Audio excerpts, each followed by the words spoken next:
Everything's recording? FML.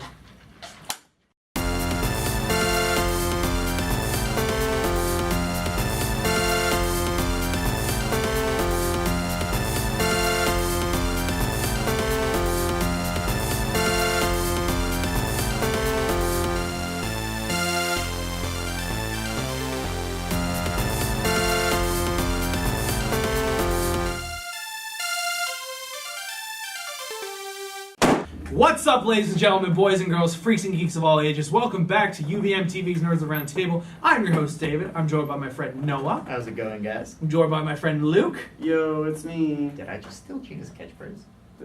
What was her catchphrase? I gotta get through this. I'm joined by my friend Bob as well. Hello. For those of you who don't Sorry, know what we Gina. are a roundtable discussion show where we talk about all things nerdy, so that can be comic books, movies, video games, etc.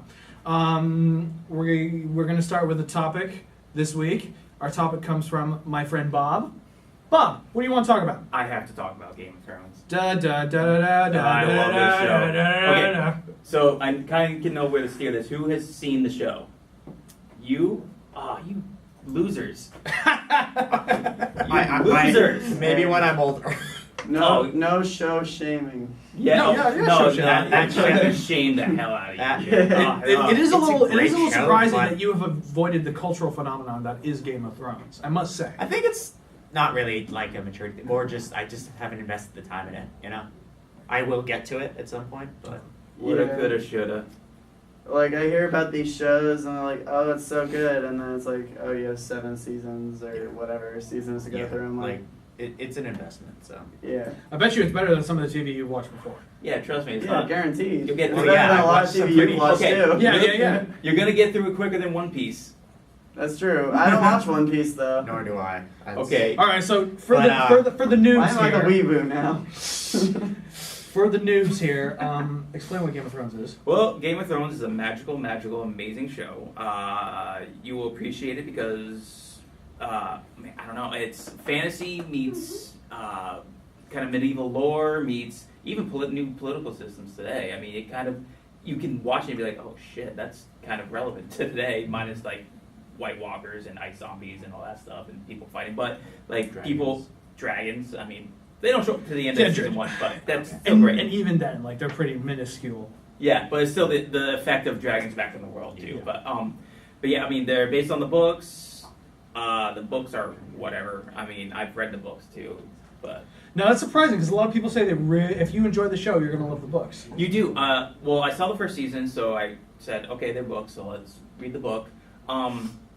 I read the first book and the first season are like pretty close. Mhm. They do a good job, but they kind of have to, you know, like they got like for source material and stuff like that. Starting in season 2, they start kind of veering away because they realize George R.R. Martin kind of shot himself in the foot because he kept making the books longer and more characters.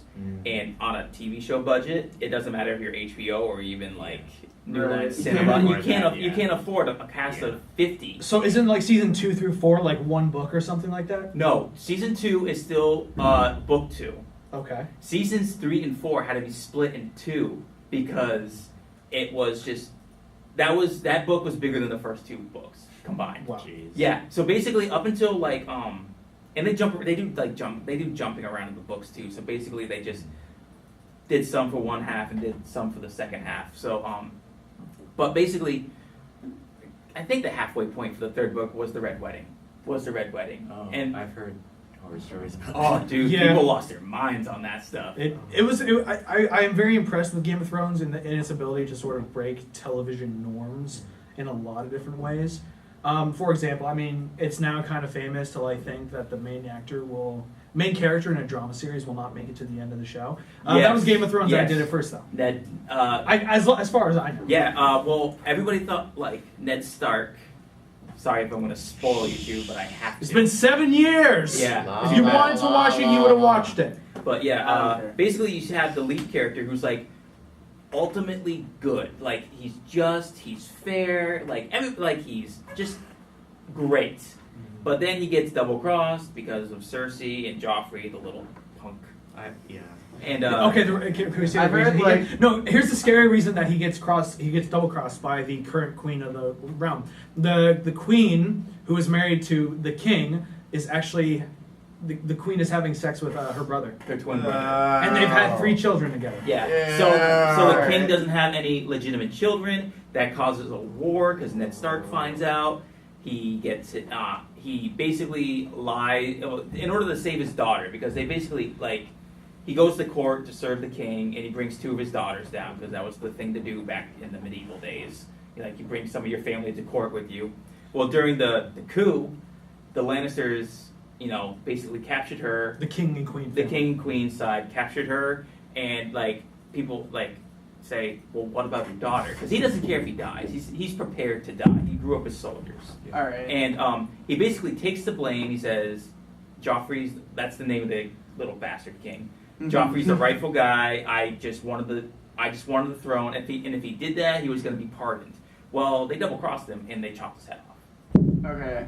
What a little shit. Exactly. No, yeah. Exactly. So the show's pretty crazy to say the It's least. very Yes. political, Can you very get attached action packed. to anything in the What? show? You can. I've understood that. You have to pick and choose. You have to pick and choose. I mean, it's very it's a very dynamic show. Considering it, I would say it follows at least 4 or 5 different plot lines at one point in the series. Yeah. 4 or 5 different sort of journeys, and like each of these characters has their own inner demons that they gotta fight and stuff like that.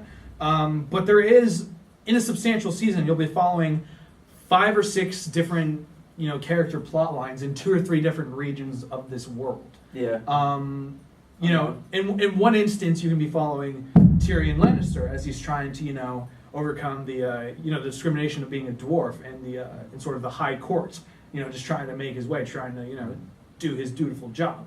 And in that same episode, you can go 1,000 miles to the north and hang out with Jon Snow as he's trying to defend the world from the White Walkers. White Walker. I can't believe I forgot the name for a Alright. minute. So the show's plot, just in general, is like pretty well. You'd say it's like a good plot. You'd say. Yes, and now they're Like- getting to the end. There's this season coming out, and then there's going to be a next season. But right now, all the roads are starting to point to the final confrontation. So it's going to be like a lot easier to follow. And you know what? That's another thing I like about this show. I feel like there's a lot of shows that sort of exist just to spend time with the characters and not really and have a plot a year or something like that. Yeah, that's basically how you can think about that with the Flash. You can think about it with Arrow. You can even think about that with something like Gotham, for example, or even to a greater extent. God, what's the one that I was just watching the other day? All right, whatever. It's irrelevant. But shows like Game of Thrones, it is a continuous fight, and it's all building up towards one final end. So it's definitely rewarding the Does that audience ever and the get- viewer for their time. And again, it's opposed to something like The Walking Dead, where it's just like the continuing misadventures. This year of this it's crew. Negan. Last year it was the governor. And granted, like The Walking Dead sort of is like in between, where it's like, oh, the continuing journey of these groups staying alive, but this is the challenge they're going to face this year. Yeah. Anyway, you're going to say. Yeah. So, as someone who like currently doesn't have a huge interest but knows the show has a lot of critical acclaim, aside from like crazy plots, what would you say is what like really got you guys hooked and would like recommend like that's the reason why I should like jump in the show? Movies. All right, that's all I need. Yeah. No, actually, yes, there is nudity or whatever, but actually they've been steering. They done that a lot less because, not like they were relying on nudity in the beginning, but it was just a part of the books. Like there are whorehouses, there are people like that's just the way it was. Because it's medieval thing. It was medieval theme, but then they really started that. Like once you put, I don't want to say time, but by like the 3rd episode, you really start feeling for characters. You start rooting for people.